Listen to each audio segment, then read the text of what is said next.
Hello my dear friends, you're on the Military Summary channel, and this morning of the local time we are going to discuss the situation in Ukraine on the 12th of September. As you know, maybe you don't know, that yesterday in the evening of the local time the Russians attacked as the Ukrainians call, the critical infrastructure objects on the territory of Ukraine. To be more precise, we are talking about the power plants. The Russians attacked at least 3 power plants in the east part of Ukraine, and as a result of that attack, the entire east of Ukraine was without electricity. So as you can see, there is like an icon of that. Of these icons means that all this area on these towns was without electricity, and this is very important. I'll explain to you why. But first, let's take a look at the power plants that the Russians attacked. First of all, the Russians attacked this power plant that located near Andreevka, Slobozhanska, in this area. If you remember, this is the area where the Ukrainians started their counter-offensive operation in Kharkiv district. If you take a look at the Russian sources map, this is the power plant. This is the very big power plant. And to tell the truth, this power plant is one of the biggest power plant in Ukraine. The second power plant that was attacked during this night was in Kharkiv itself. This one, this power plant number 5. If you take a look at this map, you're gonna see this. This is the second power plant that was attacked by the Russians. As you can see, this power plant is less than the first one, the previous one. And the third power plant was attacked in the middle, we can say in the middle part of Ukraine, somewhere in Zaporozhye, where a few blows. And there was another attack, another power plant, maybe the Russians there, this one, in the area of Dnipro, in this area. So why did the Russians do this? Why did they decide to shut down the east part of Ukraine? I explain to you. First, the Russians destroyed the power plants and they shut down the east part of Ukraine.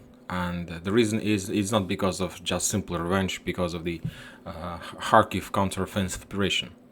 The thing is that as soon as the Ukrainians, as we discussed in my previous videos, as soon as the Ukrainians completed their Kharkiv operation, they started regrouping and transferring their forces in direction to the south, in direction of Ugledar.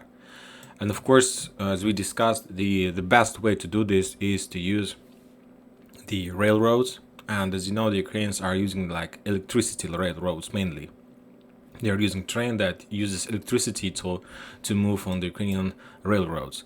And the Ukrainians started massive dropping, massive regrouping, massive moving their forces from Kharkiv district in direction of the south, near Ugledar, and in direction of Chuguyev, of Kherson district, in these two areas.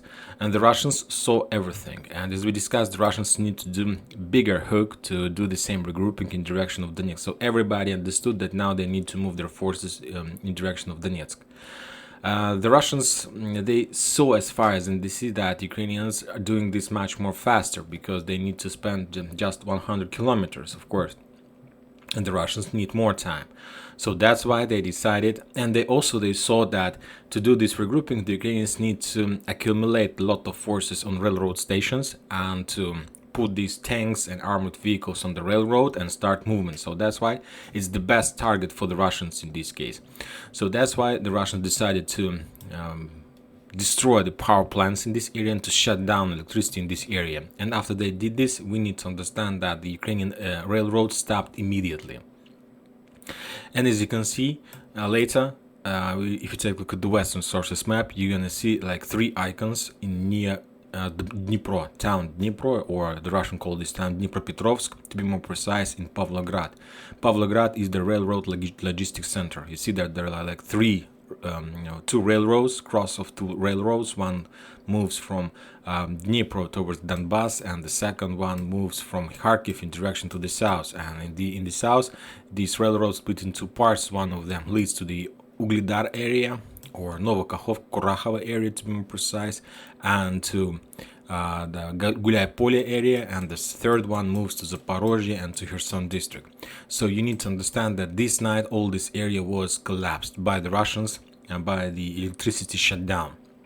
And there were a lot of tanks, there were a lot of armored vehicles, there were a lot of infantry in this area, and that was the best target for the Russians to destroy this area with their rockets. And the Russians did this.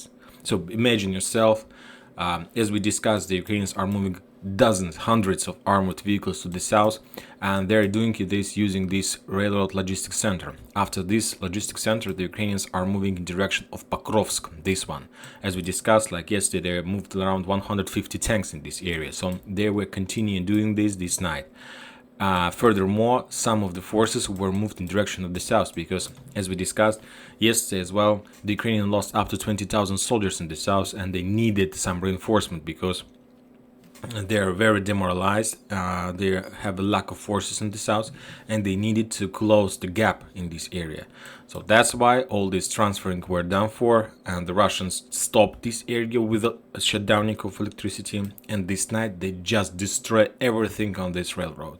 I don't have any numbers about the real losses of Ukrainians in this area, about their losses, but as you can see, the attack was pretty successful all along the railroad, like in the Pavlograd the railway station, a little bit to the south in somewhere Zaitsevo railroad station.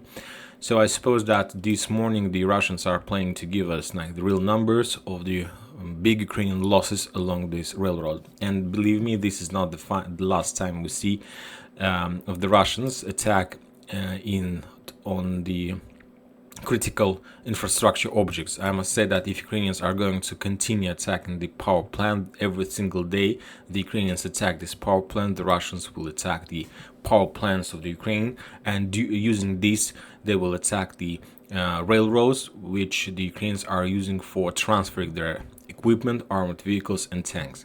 And that's it for this morning. Let's continue this situation, and thank you for watching. Thank you. Bye bye.